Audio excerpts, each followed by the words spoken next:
नमस्कार, BTV news में स्वागत है आपका।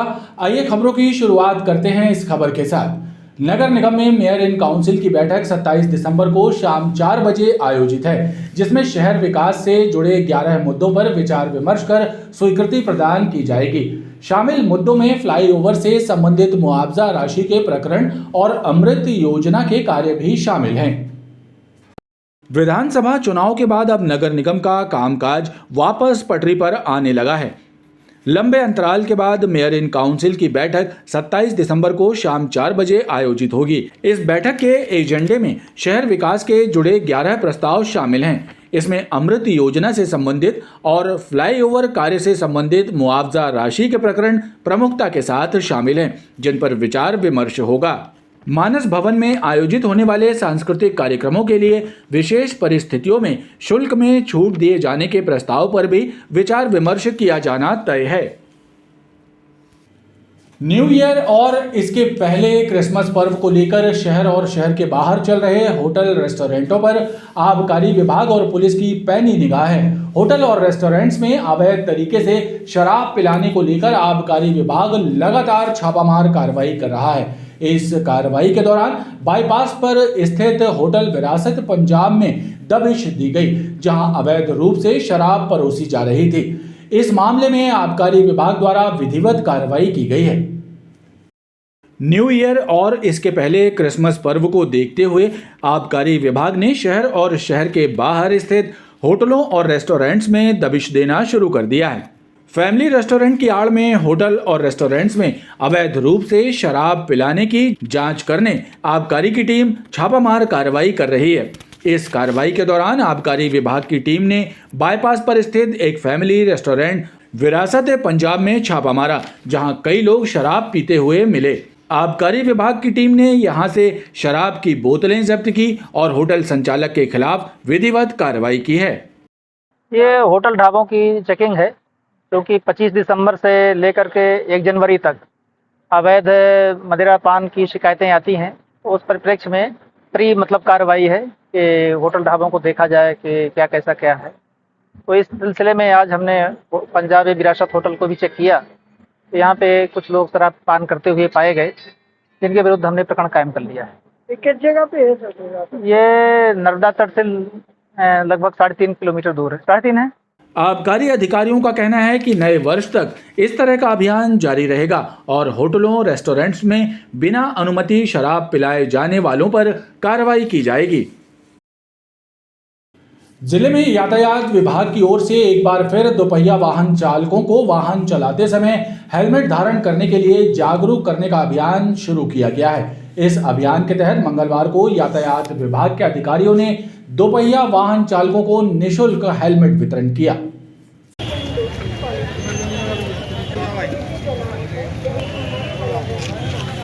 जिले में यातायात विभाग की ओर से दोपहिया वाहन चालकों को हेलमेट धारण कर वाहन चलाने और ट्रैफिक नियमों का पालन करने के लिए जागरूक करने का अभियान एक बार फिर शुरू किया गया है। इसी कड़ी में मंगलवार को यातायात विभाग के अधिकारियों ने एक संस्था के सहयोग से नगर निगम चौराहे पर जागरूकता अभियान चलाया। इस दौरान दोपहिया वाहन चालकों को निःशुल्क हेलमेट दिए गए और उनसे आह्वान किया गया कि सुरक्षित सफर के लिए हेलमेट धारण करके दोपहिया वाहन चलाएं और ट्रैफिक नियमों का पालन करें।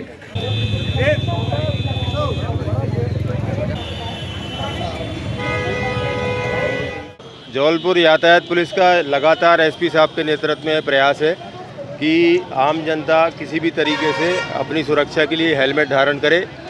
इसके लिए न केवल चालानी एक प्रक्रिया है, हेलमेट वितरण के माध्यम से सभी प्रकार की जागरूकता के माध्यम से हम प्रयास कर रहे हैं कि लोग जब भी दोपहिया वाहन चलाएं हेलमेट अनिवार्य रूप से धारण करें।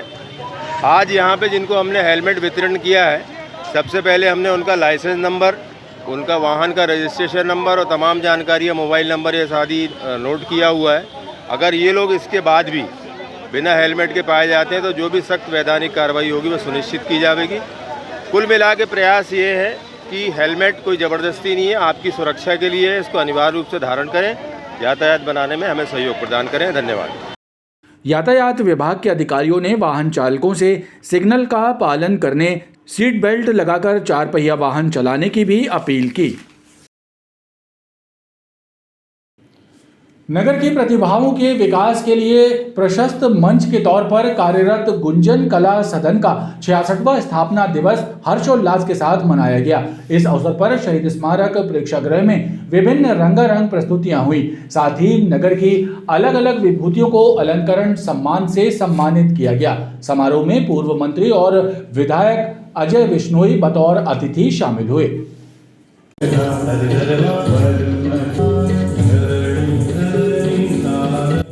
साहित्य, कला, संस्कृति और आध्यात्म के क्षेत्र में कार्य करने वाली नगर की प्रतिभाओं के लिए सशक्त मंच के तौर पर कार्यरत साहित्यिक सांस्कृतिक संस्था गुंजन कला सदन का 66वां स्थापना दिवस धूमधाम के साथ मनाया गया। इस मौके पर शहीद स्मारक प्रांगण में विविध रंगारंग और सांस्कृतिक कार्यक्रमों ने समा बांध दिया। कलाकारों की मनमोहक प्रस्तुतियों से दर्शक मंत्रमुग्ध हो गए।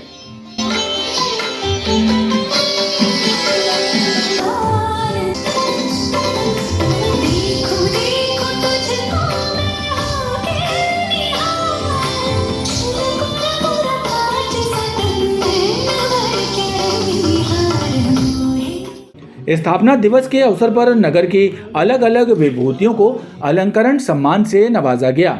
कार्यक्रम में पूर्व मंत्री और विधायक अजय बिश्नोई बतौर अतिथि शामिल हुए।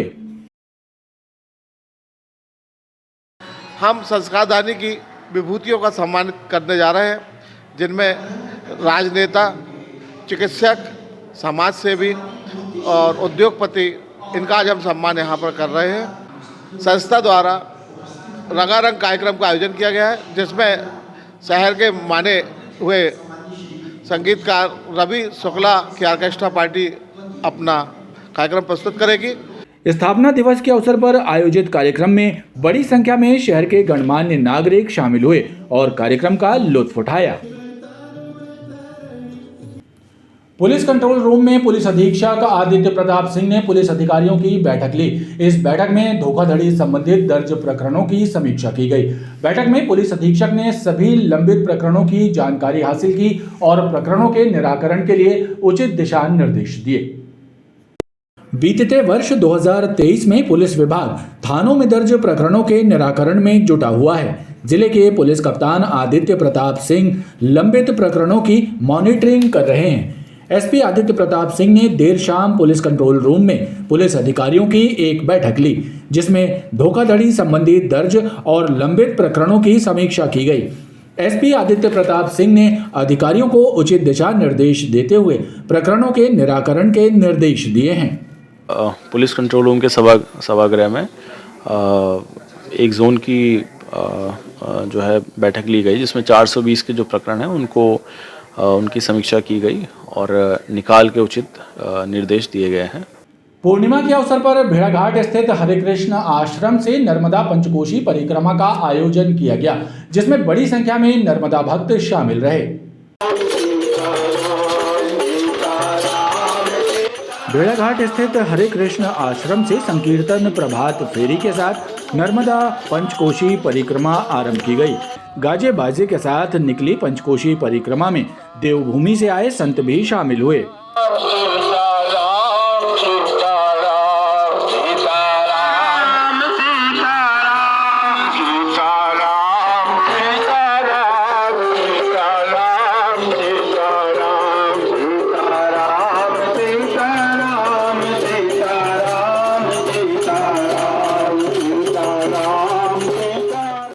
पूर्णिमा पर नर्मदा पंचकोशी परिक्रमा का आयोजन कई वर्षों से किया जा रहा है, जिसमें बड़ी संख्या में नर्मदा भक्त शामिल होते हैं।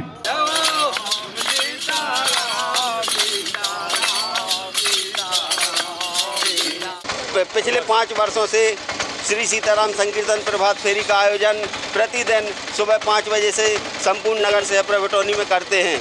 और आज सुधीर भैया ने जो हमको मौका दिया, हरे कृष्ण आश्रम द्वारा जो हमको मौका मिला यहाँ पर पंचकोशी परिक्रमा में और संकीर्तन करने का, हम बहुत धन्य हुए। नवनियुक्त मुख्यमंत्री के द्वारा खुले में मांस की बिक्री को प्रतिबंधित करने को लेकर दिए गए आदेश में राहत पाने की दरकार लिए मछली विक्रेता संघ के तत्वावधान में मछली विक्रेताओं ने जिला प्रशासन को एक मांग पत्र सौंपा है और प्रशासन से मांग की है कि मछली विक्रेताओं पर चालानी कार्रवाई के पहले उन्हें मछली विक्रय के लिए जगह उपलब्ध कराई जाए। प्रदेश के नवनियुक्त मुख्यमंत्री डॉक्टर मोहन यादव के द्वारा खुले में मांस की बिक्री को प्रतिबंधित करने के आदेश जारी किए जाने के बाद जिला प्रशासन और नगर निगम ने कार्रवाई शुरू कर दी है। ऐसे में मछली विक्रय का कार्य करने वाले मछली विक्रेताओं ने मछली विक्रेता संघ के तत्वावधान में जिला प्रशासन को मांग पत्र सौंपा है। मछली विक्रेताओं ने प्रशासन से मांग की है कि पहले मुख्यमंत्री की मंशा के अनुसार मछली विक्रेताओं को उचित स्थान और अस्थायी टीन शेड उपलब्ध कराए जाएं। इसके बाद ही प्रशासन उन पर कार्रवाई करे। इस मांग को लेकर मछली विक्रेताओं ने मांग पत्र सौंपकर प्रशासन से राहत देने की मांग की है।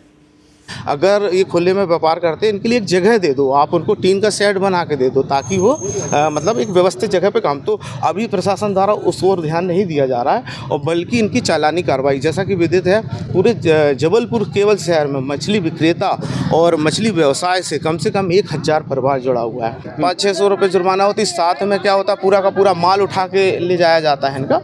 तो इससे क्या पीड़ित इनके आज 10-15 दिन की कार्रवाइयों में ये हो गया कि लोग दाने दाने को मोहताज हो गए। हम लोग मानने को तैयार हैं, सरकार को नमन कर रहे हैं, लेकिन अब ये बताइए यहाँ उठाओ यहाँ भगाव कर रहे हैं। कुछ दिन तो हम लोगों को राहत दें कि तरीके से हम लोग कमा खा सकें, अपने बच्चों को पालन पोषण। किसी व्यापारी से हम लोग 1000 रुपये की मछली लाते हैं अपने बच्चों के लिए पेट भरने को, अगर उठा कर ले जाएंगे तो हम लोग कहाँ से उनको 1000 देंगे और अपने बच्चों को किस में खिलाएंगे। अगर हम बात करें तो रोज की आपको आवक कितनी हो जाती है? हमको 500 रुपये दिन मिल जाए और उसके बाद चालान हो जाता है तो हम क्या करके खाएंगे, ये बताइए। जो अभी लगा रहे होंगे तो उसको चालानी कार्रवाई के विरुद्ध इनके द्वारा ज्ञापन दिया गया है, इसमें उचित कार्रवाई जो भी होगी कराती है। जी, चूँकि मुख्यमंत्री द्वारा निर्देश दिया गया है कि तुरंत इन पर कार्रवाई की जाएगी, तो इसके लिए इनके कोई सब्स्टिट्यूट निकाला जाए। अब इसमें जो भी होगा इसमें उचित कार्रवाई कराते हैं। दरअसल खुले में मांस का विक्रय करने वालों पर प्रशासन द्वारा चालानी कार्रवाई की जा रही है। ऐसे में मछली विक्रेताओं में हड़कंप मचा हुआ है और उन्होंने प्रशासन से स्थान उपलब्ध कराने की मांग की है। राज्य शासन ने जबलपुर के प्रभारी फूड कंट्रोलर को सस्पेंड कर दिया है। निलंबन अवधि में उनका मुख्यालय खाद्य विभाग संचालनालय भोपाल तय किया गया है। बताया जाता है कि ये कार्रवाई धान उपार्जन केंद्रों में लापरवाही के चलते की गई है। राज्य सरकार ने जबलपुर के प्रभारी फूड कंट्रोलर कमलेश दांडेकर को निलंबित करने के आदेश जारी किए हैं। खाद्य नागरिक और उपभोक्ता संरक्षण विभाग के प्रमुख सचिव उमाकांत राव ने धान उपार्जन केंद्रों के मामले में लापरवाही बरतने पर यह कार्रवाई की है। निलंबन अवधि में कमलेश दांडेकर का मुख्यालय खाद्य विभाग संचालनालय भोपाल तय किया गया है। मोहन यादव कैबिनेट के गठन के बाद शासकीय कार्य में लापरवाही के मामले में की गई ये पहली कार्रवाई है। गुप्तेश्वर वार्ड के पूर्व कांग्रेस पार्षद नरेंद्र सिंह पांडे के साथ मारपीट करने वाले जिम संचालक सहित फरार आरोपियों को गोरखपुर पुलिस ने गिरफ्तार करते हुए न्यायिक अभिरक्षा में जेल भेज दिया है। फरार आरोपियों की गिरफ्तारी पर पुलिस अधीक्षक ने 3-3 हजार रुपए का इनाम घोषित किया था। विधानसभा चुनाव के मतदान दिवस के दिन मदन महल गुरुद्वारे के पास गुप्तेश्वर वार्ड के पूर्व पार्षद नरेंद्र सिंह पांडे के साथ बीच सड़क पर मारपीट करने के मामले में दर्ज प्रकरण में फरार इनामी आरोपियों को गोरखपुर पुलिस ने गिरफ्तार कर न्यायिक अभिरक्षा में जेल भेज दिया है। इस प्रकरण में जिम संचालक हेली भारज, राहुल सिंह, जुगराज सिंह उप्पल, पुनीत सिंह, कमलजीत सिंह उर्फ नीरो, उवैस खान और सरबजीत सिंह भारिज की गिरफ्तारी की गई है। थाना गोरखपुर में पंजीबद्ध अपराध जिसमें नरेंद्र पांडे जी द्वारा एफआईआर कराई गई थी, उस मामले में 7 आरोपियों को पुलिस द्वारा गिरफ्तार किया गया। गौरतलब है कि इस घटना का वीडियो सोशल मीडिया पर वायरल हुआ था। पुलिस ने पूर्व पार्षद की शिकायत पर मामले में धारा 294, 323, 506, 147, 148, 355, 327 सहित अन्य धाराओं के तहत प्रकरण दर्ज किया था और फरार सभी आरोपियों पर 3-3 हजार का इनाम घोषित किया था।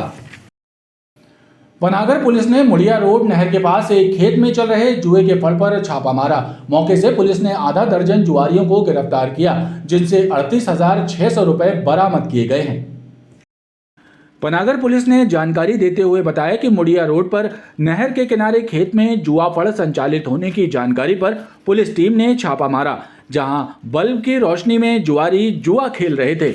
मौके से नई बस्ती परिसर निवासी सोनू यादव, खटीक मोहल्ला बड़ी खेरमाई निवासी बंटी उर्फ भरत, परियट निवासी जवाहर अहिरवार, मढ़ई रांझी निवासी भुवन सोनी, गोहलपुर निवासी इंदरपाल सिंह गढ़ेवाल और परियट निवासी शुभम बर्मन को गिरफ्तार किया गया।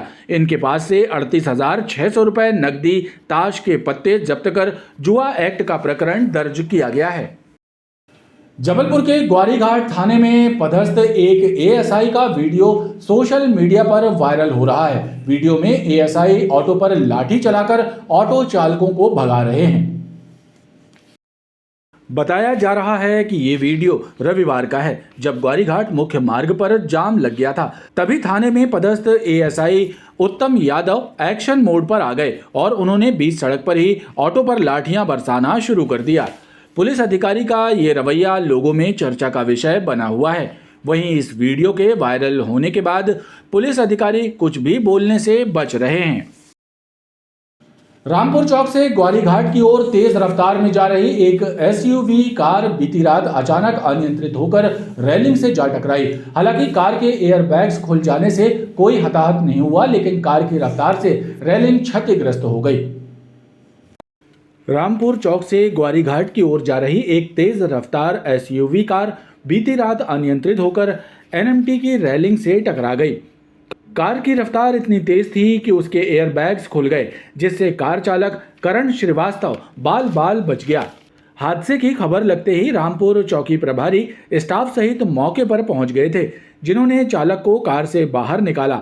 बताया जाता है कि कार स्मार्ट सिटी लिमिटेड के संचालक सीसी गोयल के पास अटैच है।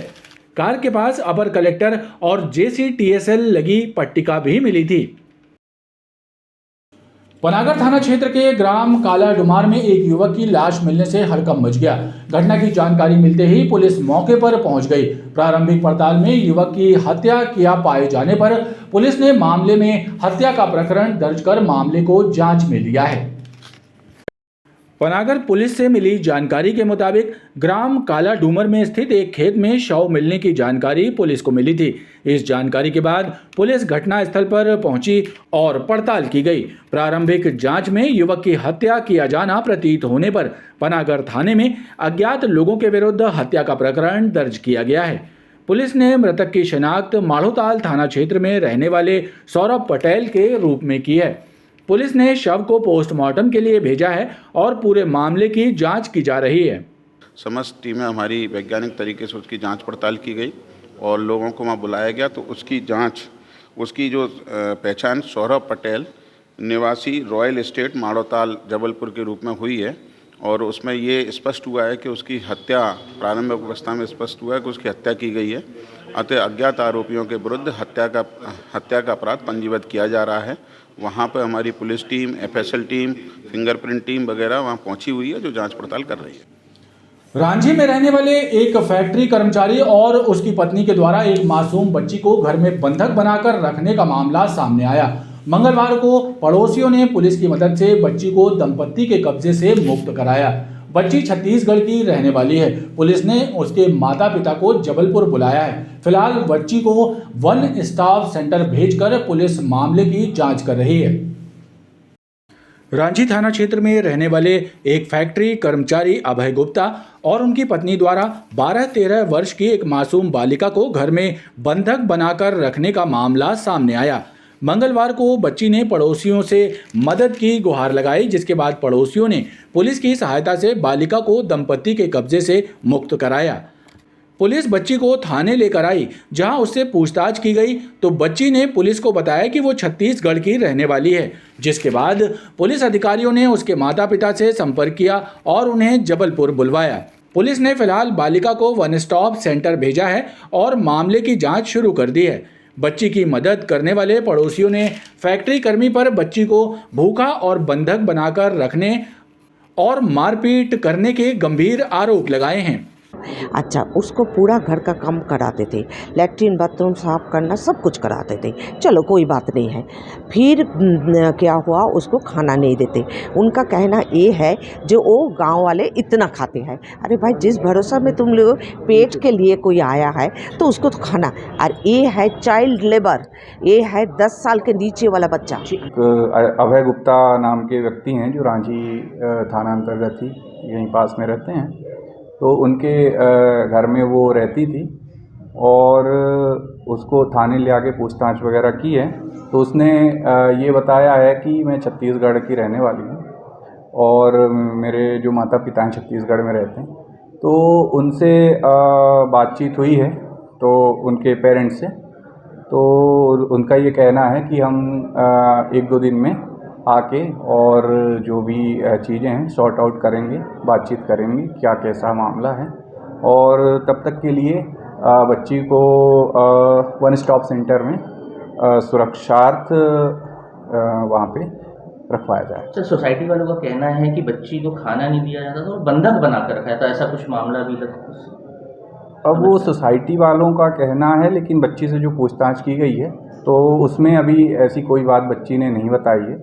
हाँ, उसको भूख वगैरह ज़रूर लगी थी तो हमने चाय बिस्किट वगैरह उसको खिलाया है अभी, पर ऐसी कोई मारपीट और इस सब की बात बच्ची ने नहीं बताया। पुलिस अधिकारियों का कहना है कि मामले की जांच की जा रही है। बच्ची और फैक्ट्री कर्मी से मामले में और पूछताछ की जाएगी और उसके बाद वैधानिक कार्रवाई की जाएगी। खबरों का ये क्रम लगातार जारी है। आप देखते रहिए BTV न्यूज़।